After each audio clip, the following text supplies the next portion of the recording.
ArsenalFanTV here at the Ladbrokes Christmas shoot with Ray Parlour. Loving the Christmas jumper, by the way. It, mate, look, you're liking me Arsenal little logo in the corner there. So no, getting ready for the festive period. Looking forward to the Christmas. Obviously not playing now. Wish you were still playing, but can enjoy yourself a little bit more now. Just before I get into Arsenal, when you was playing, did you like the Christmas period? Because players can't really celebrate Christmas properly, can they? Well, you can always get a little bit of time to celebrate. But yeah, you used to have dinners with your Christmas Day with your family and then meet up in the hotel in the evening. But there's also a lot of points to be made and really do well. If you're winning games, then Christmas period is great because loads of games come thick and fast and you can carry on your momentum throughout the season. So these days, look, I'm sure the players now like to spend time with their families, but again, you're a professional footballer and you have to dedicate yourself to playing football. Now, our players may want to spend some time with their families after the past couple of games. I mean, what's gone wrong, Ray? I mean, Everton away, 1-0 up, looking good, lose the game 2-1. Manchester City, 1-0 up, controlling the game, I thought, up until half-time, and then again, the same thing. I mean, what's happening? Well, certainly, I mean, you can't be conceding goals in that opening 10 minutes of the second half. And they scored early in the second half, really put them on the front foot, give their fans a lift. A little bit like Everton. I mean, they went into the break, scoring last minute. Obviously, Coleman getting that goal. Suddenly, it's a totally different team talk. The atmosphere is totally different around the stadium. So, at vital times, you've just got to defend well. You've got to be as a unit. Look, even if you're a right winger or left winger, you have to sit in and make sure you don't concede goals at wrong times of the game. And certainly in them sort of games, they give them a massive lift. That did, especially City yesterday. Suddenly they're on the front foot. We're dropping a little bit deeper and deeper. They've got a little bit of pace up front with Sterling and players like that. But we dropped so far too deep in that second half that it invited the pressure on. Whether they're missing Mustafi. I think Mustafi and Koscielny have been a really good partnership where they push that little bit higher and demand of each other. Gabriel, look, he's not a bad player, but it's good to have them little partnerships at the back, and that could be very important. But you know, the second goal was a poor goal to give away. It really was. I mean, Monreal's really improved as a player. I like him as a player.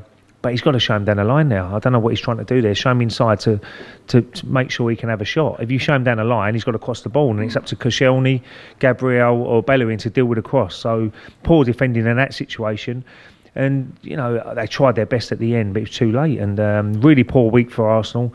Just shows you in football how it can change in 1 week. I mean, top of the league, 7 and a half days ago, whatever it was, suddenly we're 9 points off the lead now. So a real bad week for Arsenal, but they've got to bounce back now. 2 home games coming up, West Bromwich Albion and Crystal Palace, maximum points, and they just hope that other teams around them will slip up. You know, we was doing interviews yesterday, and a lot of fans were pointing out and saying, what did Arsene Wenger say to them at half-time? You used to play for him. What would he have said to the team at half-time? Because they looked up for it. They came out early in the second half. But when you was playing, what sort of things would he have said to you at half-time? You're 1-0 up, you know, controlling the game. Yeah, we probably had a few more leaders on the pitch, though, who dealt with it ourselves. I mean, he would have said, keep going, you know, keep putting the pressure on, start on the front foot in that second half. And to concede a goal in the first 2 or 3 minutes, you know, whether it's offside or not, it's a really bad goal to give away. All over the top, wasn't it? Well, yeah, you look at it, it was slightly offside. Very similar to Monreal's, really, when they give offside. So, but I thought City definitely deserved it in that second half. The way they pushed forward and got behind Arsenal. Czech kept him in at times. De Bruyne hits a post. So I just think the second half was far too deep. The players didn't get amongst it enough in the midfield, didn't control the tempo, didn't control parts. You couldn't get Ozil in the game. Sanchez got a bit isolated towards the end. Walcott went out of the game as well, where they had more possession. So I think it was a disastrous second half performance, and Arsene Wenger sure will be not too happy with it. But certain games like that are vital if you're going to be challenging the title. And I'm sure the players know that after the game. And what usually happens is probably they have a big meeting now and go through the week and say, look, we're still in a great position. Don't give it away now. Let's get back to winning ways next week, and then move on from there. I mean, the one good point you make is like last week we were top.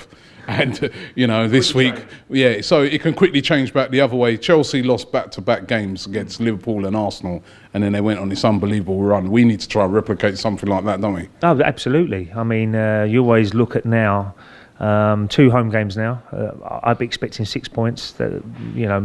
That's what you need now. And then you look further down the line. Obviously, Champions League football is going to be very important as well when that kicks in. But you want to just stay in the hunt. You've got to be in there April time, 5-6 games to go, 7 games to go, still with a chance of winning that league, and anything can happen then. So that's the most important thing for me. Trying to do well in the Champions League. We all want us to try and get through to the quarterfinals if we can. But just stay in the hunt in the Premier League as well, because you never know what's around the corner. Whether Chelsea can keep it going, whether they're going to have that little bit of a blip or get a really bad injury to one of the key players like Costa or Hazard. You just don't know. So you just got to stay in there and hope people will drop points and you can pick up points around them. What's your gut feeling? I know you're like me, you're an Arsenal fan as well as being an ex-player, obviously. You love Arsenal. Can this team, for once, because our fans are so fragile at the moment, right? Well, Is that right? I wouldn't be putting it out. You wouldn't be putting it out? No, not really. I mean, you look at Chelsea; they're very strong at the moment. Where they're going to go wrong, I don't know. Everybody's hoping that if you're around them, that they're going to make up that little bit of a blip, which they could do. If they get, as I said before, key injuries, then it could change it. But if they don't, then they're looking too strong at the moment. Clean sheets are so important in football. Yeah. And I think they conceded 2 goals in 8 games. So it just shows you how strong they are at the back now, with a 3 at the back. And that's all down to Arsenal by playing so well against them at the Emirates. So they changed the system and thought, well, let's put the 3 at the back with the 2 wing backs. And since then, they haven't looked back. But if they get one bad defeat, it's how they bounce back after that. And everybody's waiting for that defeat. They've got a pretty good run of games now, Chelsea, as well. Yeah. And you can't discount City, who hit and miss sometimes.